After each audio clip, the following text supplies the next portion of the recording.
More details on a story we brought you yesterday. A Dodge County toddler is dead, the parents now behind bars and charged with child cruelty.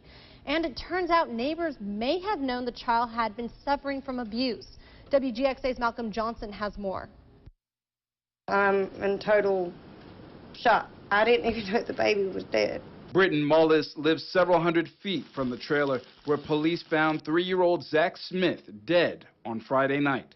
She was good friends with the baby's father, David Smith, and knew his girlfriend, Kaiko Smith, who are now both in jail on charges of child cruelty.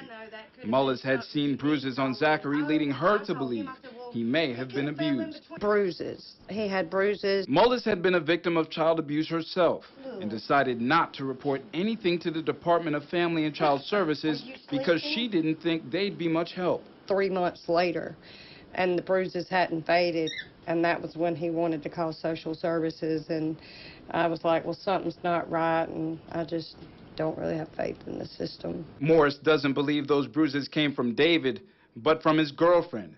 She says Zach never accepted her. The baby rejected her, and she hated him for it.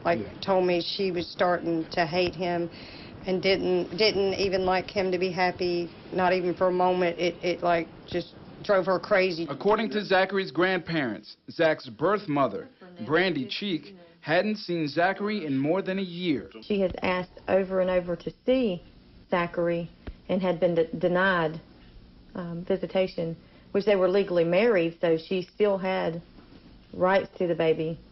We just didn't know where David was. David, originally from Eastman, had just moved back in town 3 months ago. He and his girlfriend Kaiko from New York, who David met online, had stayed quiet on their whereabouts. The parents of Zachary's birth mother now wishes those who may have known something had spoken sooner. I think all the rest of these comments that people are coming with now is a day too late. I feel guilty. You know, I could have done more than just pray, and I didn't. Malcolm Johnson, WGXA.